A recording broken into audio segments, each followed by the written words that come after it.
Hi everyone. I can't wait to share this project with you. This is something I've been working on for a few months on and off.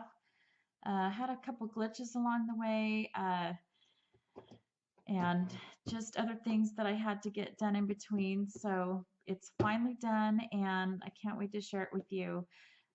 And let me give you a little bit of backstory on this box. I actually got this Graphic 45 box at the Country Craft Creations retreat in Las Vegas. Uh, One of our classes was making a very cute project with this Graphic 45 box, and I loved that project. It was gorgeous, but Tamra of Country Craft Creations had this stitches from Authentique, and I just fell in love with the collection. And when I purchased the Stitches collection there at the retreat, and then I had the box and the Stitches collection, and I was like, oh gosh, I have to make a sewing box. Uh, so anyway, this is the box finally, Tamara.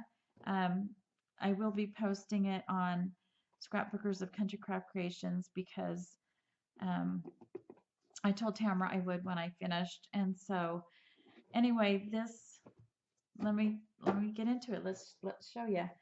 So I'm gonna zoom in here a little bit, and the first thing we're going to talk about is get in here a little bit more, and I'll have to hold this up so you can see. But the first thing we're going to talk about is the pin cushion. And believe it or not, this pin cushion, let me see if you can put an angle there, is made with a Mountain Dew bottle cap. So how I made this was I took some heavy body gel and slathered it on the side of the cap, and I had already cut the strip of paper to fit and inked the edges, and then I just uh, using that with that soft heavy body gel, I was able to just attach the strip of paper along the edge there. And that's all there is to the base. For the cushion part, and for those of you who've sewn, you've probably done this before, but I just took a circle of fabric. I got this fabric at Hobby Lobby, by the way, and I did a gathering stitch around the edge, which is basically an up and down stitch, and then I stuffed it with some batting, and then I gathered up those stitches by pulling the threads from each side. You have the starting thread and the ending thread. So you need to make sure you have enough starting thread, and then you just pull, or actually you can probably just do it with the, if you want to knot it, you can just pull that end thread because it's not, you're not pulling that much. So you could do that way too. And that way you don't have to worry about pulling your starting thread out. So you could do it that way too. And anyway, I just pulled it up and kind of just made sure the batting was nice and tight in there. And then I knotted it with it gathered up at the end, and then just hot glued everything into the inside of the bottle cap. And that's all there is to the pincushion. And I just thought it would be very fun to have a sewing box that actually had an actual working pincushion. But I don't know, I have lots of pincushions. I probably won't actually use it because it's just so pretty and I don't want to mess with it, but you could actually use it as a working pincushion if you wanted to. And these decorative pins here, I actually just made them. I've never done it before, and so I had fun doing that. And so I will try to get up a little closer. Here we go. Yeah. Yeah. So anyway, that was the first time I made push pins or decorative pins or whatever you want to call them. And then I will describe a little bit about what I did here on this part of the sewing box. So I took a tape measure. I think I got this particular tape measure at Joann's, And then I just cut it here to make it look like it would continue on with the paper as if it was part of the paper cut right there. So that's what I did there, and I just let it drape over the flowers here. And then the flowers, I think all of the flowers are from 49 and Market. I'm not sure you can buy those little mulberry roses anymore. I don't know why. I think that should be a staple. Like they should never go. I mean, they're always current. Everybody always uses roses all the time. So I don't know why I can't find those anymore, but I'm very disappointed because I loved all of them. They had varying colors and sizes in the package and loved it. But unfortunately, you can still buy mulberry paper roses and other places. I just really liked the 49 and Market colors and style, and bring them back, please. And these are also 49 and Market flowers. And let's see, I added a couple buttons. I was going to add a little button card, but it was just too big to add on. So I didn't do that. And then the little sewing machine here. See if I can tilt this up so you can get a better view. This is in the little miniature hobby section of Hobby Lobby, where people make little shadow boxes and doll houses and stuff. That's where that came from.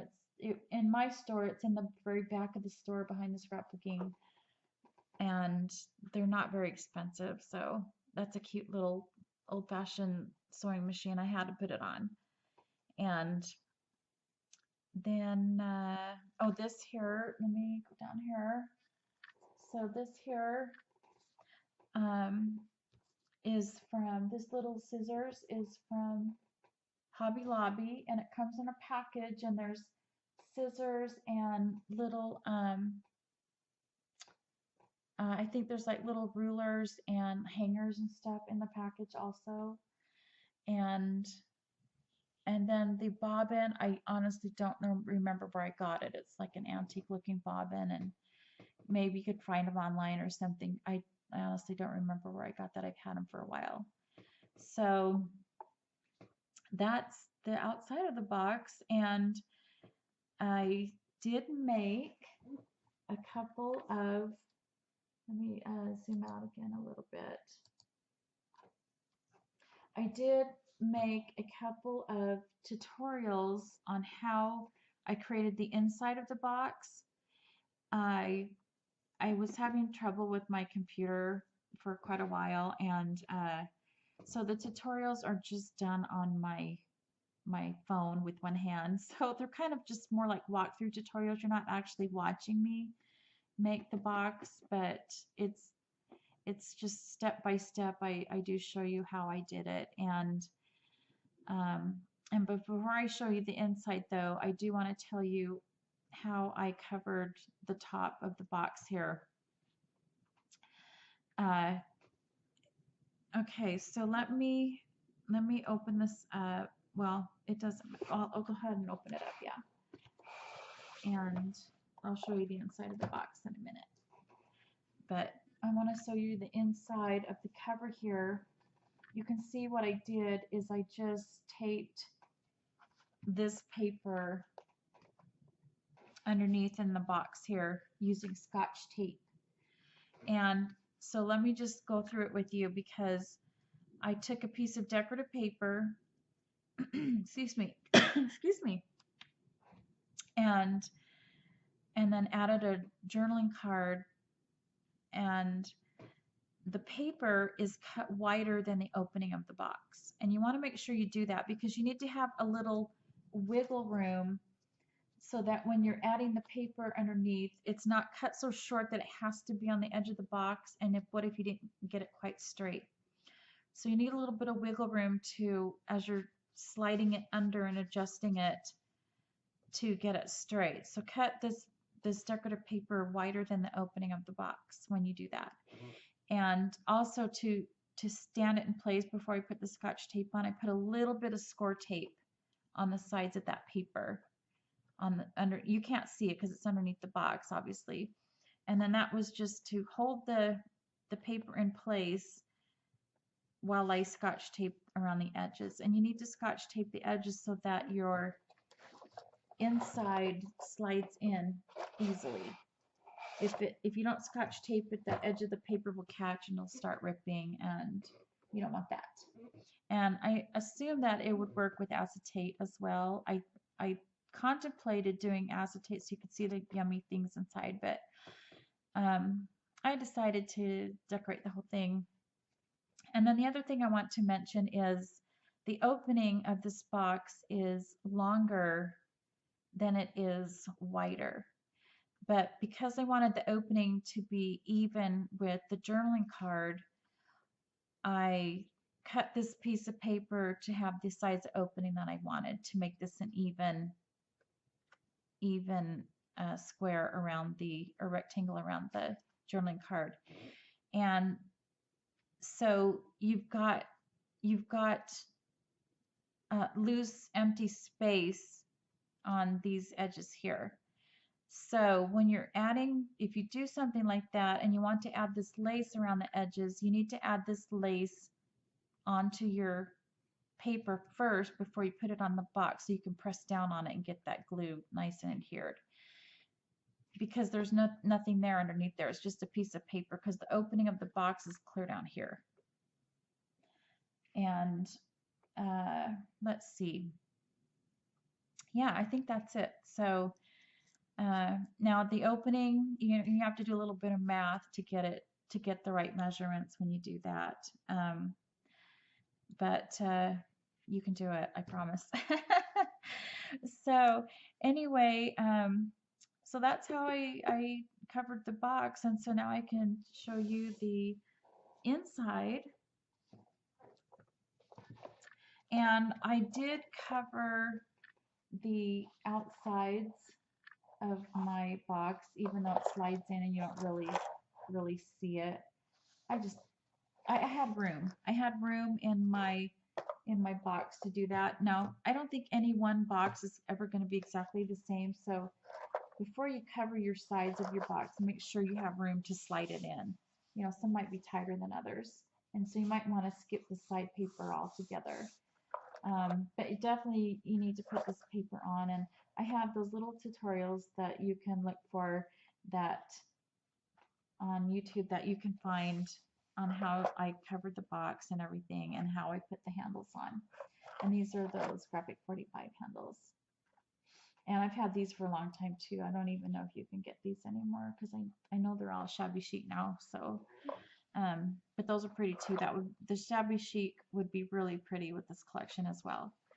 And so I go through on how I do the dividers and how I covered the box and everything. So, and they're very short videos, and I hope you can understand them.